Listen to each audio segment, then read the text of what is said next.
dessus parce que li njëkk. mooy état du Sénégal dañ ko attaqué. ay yoon dañoo njëkk attaqué trésor. attaqué impôt et domaine. attaqué DAF. attaqué ministère des finances. attaqué tribunal. donc l' attaque de la DAF nga xam ne moom mooy intéressé loolu noonu. mooy yu acteurs yi def. voilà acteurs yi attaques yi ñu attaqué woon DAF. ba tey état wu Sénégal génnul. wax ñu nii la affaire bi demee. ndax suñ données nii ndax nii waxuñu kenn dara. te pourtant on a suffisamment de données là-bas. parce que toog nañ fi un moment waxuñu sax même defar carte d'identité sax mënu loon dem donc fichier électoral bi waxuñ ñoom ci seen bopp ils n'ont pas communiqué sax. ndax fichier électoral bi am na changement wala déet ainsi de suite. ba tey annoncé wuñ dara loo xam ne jëm na ci. ñi nga xam ne dañu war a voter ci élection yi di ñëw ñu inscrire ci liste yi waxuñ la jëm ci loolu. alors à notre grande surprise il y a 2 lois du même camp man gisuma importance loi yooyu noonu dans la mesure où. Pastef bu mu ne day def benn projet de loi. pour laal l'article L29. L30. liñ ci bind boo ko liiree da ngay xool ne ñii Ousmane Sonko la ñu bëgg a xajal mu nekk candidat. Là, une loi ne peut pas être personnelle. Non. ñu jóge foofu noonu. waa Pastef bi ñuy voté seen kii boobu jàpp ne bés bu sàngam convoqué nañ député yi pour ñu ñëw sur le vote de la loi. Pourtant loolu noonu mënut a nekk sànq président de la République. waxu ci. alors boo xoolee li sëriñ boobu rek seen sëriñ boobu bëgguma koo tudd. Cheikh Bara. mu ngoog bàyyi ma tudd ko sama waay la léegi donc Cheikh Bara Ndiaye loolu Cheikh Bara Ndiaye wax ci lettre boobu cela veut dire que le président de la République bu mu jotee projet de loi wala ñële. waa Pastef yi ñu war ko voter assemblée te convoqué nañ ak kii. il pouvait faire une opposition. le président de la République pouvait faire une opposition ba pare wax député yi ni man kat dama am projet de loi boo xam ne sax day laalal la ñaari ar kii yooyu. mais day laal toute la constitution. serait mieux donc comme c'est la constitution qui est la clé de voûte. ngeen teg loolu ci suuf ba sama projet de loi bi ñëw. bu ñëwee ñun ñu emballé wala loolu yëpp mu jeex benn yoon. mais pas question mu joxe avis favorable ci loolu. député yi dem voter benn loi. alors que moom ci boppam mu ngi lancé révision constitutionnelle. te la révision constitutionnelle concerne les 2 lois de Pastef. te li ci gën a graaw Aminata Touré nee na loolu avant projet bañ koy def pour relecture bi kii El Malick Ndiaye mu ngi fa woon ak Ayib Daffé aussi. non mën nañ fa nekk c'est que man ci dialogue national bi nekkoon naa fa. sur les conclusions du dialogue maak Ayib Daffé. mais maanaam 4 avant projet yi. voilà moom laa la rek xam nga bu ñu jógee ci dialogue national dialogue bi dañoo joxe ay directives. effectivement waa assise de la justice joxe. effectivement donc mu am loolu Mimi Touré di wax noonu. donc bi mu amee c'est vrai El Malick bokk na Ayib Daffé bokk na ainsi de suite mën nañ bokk c'est pas un problème. problème bi c'est des procédures. maanaam président deful dara bu mu jotee affaire yi xam nga dafa toog.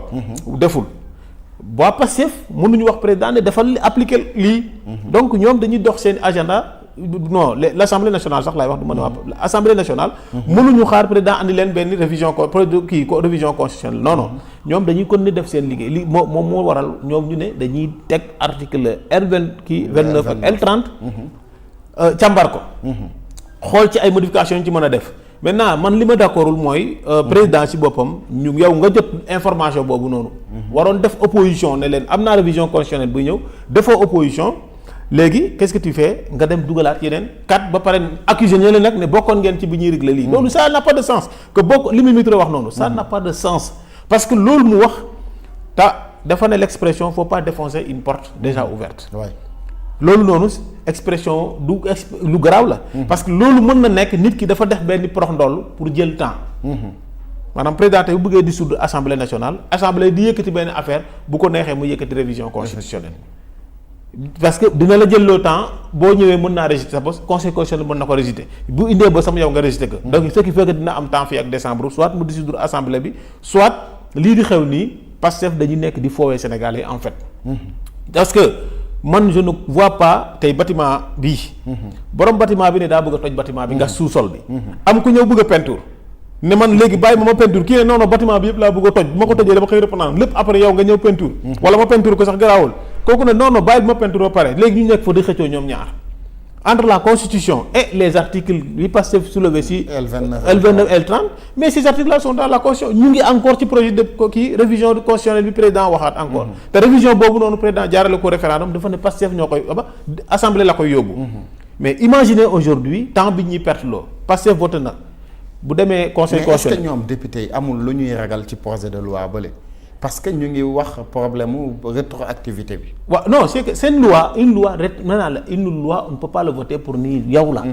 loi loolu kenn la loi doit être impersonnelle une loi est impersonnelle d'un caractère général.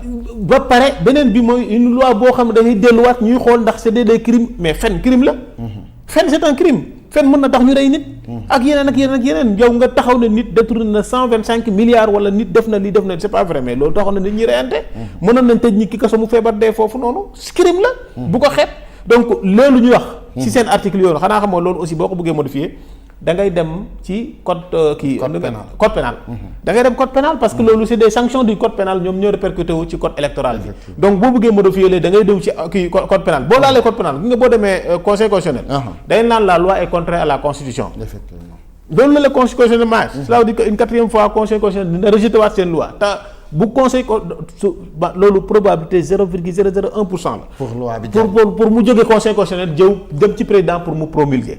maanaam loolu lu néew la man xaaruma ko benn yoon. kon da nga bokk ci yaakaar ne loi boobu sera vraiment. c'est une loi jetable man je prends que ça c'est une loi jetable c'est ça qu'on appelle les lois jetables maanaam loo xam ne mbalit la. maanaam mbalit bu rafet mooy mouchoir agité. mën nañ ko teg fii mu nice mais bu nit ñi ñëwee laal ko rek mbalit lay doon après gisoo mu ne ndox. raxasit ndox la woon bi ci loxo yi bare ci la doon raxasit mais seen loi boobu aussi raxasit la c'est une loi jetable parce que du am benn njëriñ bu fekkee révision constitutionnelle du président lancé ñoom def nañ ko bu ñu ko defee aussi dañuy laal lii léegi nag une chose est sûre bu ñu bañee maanaam seen loi bu demee ñu rejeté ko bu président dem ci ñoom parce que président demul référendum assemblée la jëm imagine président dem ci ñoom ñu rejeté la loi du président donc loolu noonu dina leen traîner le temps fii ak décembre le président est libre de dissoudre l'assemblée mais bu dissoudre l'assemblée dina soxla sur les 3 mois mu def élection maintenant réforme yi président annoncé du ko mën a defati xam nga du mën a defati réforme parce que il suffit assemblée nationale rejeté rek dootul mën a def réforme moom donc parce que du dem def référendum donc lan la mën a defati fi mu nekk nii c'est que day continuer waat ak fichier électoral bi fi nekkoon kenn du inscrire kenn du def dara y aura rien parce que ñu ngi naan dañuy modifier ay loi kii ne révision constitutionnelle la soxla foo ñu fi ñu ñi dem te yan ngay voté yan élection ñoo fi am tey donc boo dissoudre décembre mars dans 3 mois da nga war a organiser ay élection 90 jours boo organiser élection mois de mars lay tombel day fekk aussi élection locale yi ñoom ñooy bokk na laa di ko bu couplé wu élection locale ak élection législative dina am benn élection bi ci tëb wala mu bañ a def ay élection def référendum loolu rek moom moo ci mën a def bu defee référendum pour modifier constitution bi la donc temps boobu boo ko defoon man wala tey révision constitutionnelle bu mu lancé nii jàll nga ñëw sur le point 3 ci fi mu defee CENI Sénat ak daaf ñu boole leen mu dem nekk CENI matériel yi nga war a jëlee daaf ak Sénat ak ak Sénat dem yóbbu leen CENI ak personnel bi ak compétence technique yi loolu mënoo ko teg foofu noonu dans 3 mois pour mu opérationnel pour nga organiser élection mënta nekk ce qui fait que donc ñoom loi Pastef dañoo voté benn loi jetable le président de la République pour moi nit mënul wax président tu n'as pas comme ni ko Sonko doon waxee tu n'as pas de courage politique ou bien tu ne prends pas tes responsabilités mais foofu c'est les responsabilités du président de la République parce que ay pouvoir am la day taxaw ne lii je fais une opposition damay def une révision constitutionnelle jeex na ñu dugal révision constitutionnelle bu député bu ñu ko rejeté ñu arrêté c'est une bonne fois c'est tout mais bu ñu ko defee nii soit ñoom dañoo yëgoo benn affaire du ñu dawloo temps bëgg nit ñi du ñu préparer ñu bett opposition bi soit dégguwuñu ne ñu nekk ci guerre vraie guerre mais ñu nekk ci guerre jeu de cache-cache. mais lan nga jàpp en réalité. parce que moo war a nekk problème ba lii ñu toll fii. non li waral ñu toll fii mooy ñàkk a waxante dëgg man je l'ai alerte bi ma dekkee ci coalition bi dañoo daw 3 mois. ma alerte ci Sénégalais yi ma ne leen kat gis naa Sonko muy doxawal yoo xam ne dafay bloqué ci dëkk bi après. c'est mieux bu fekkente ne Sonko bëggul liggéey te day liggéey day wax waxi 2029. na ko Diomaye limogé wut premier ministre bu neutre mu liggéey 5 ans yi bu nekkee président 5 ans wàcc te def résultat moo gën mu nekk président 20 ans te du def benn résultat. loolu noonu baaxul loolu laay waxoon nit ñi bi ma leen waxee loolu noonu ils n'ont pas cru mais bu ñu demee ba ci biir c'est là ils ont su que Sonko créé woon na ndeketewoo coalition apte. donc comme Sonko ko créé na coalition apte kenn xamu ko woon léegi ñu jógee foofu noonu qu'est-ce qui s'est passé.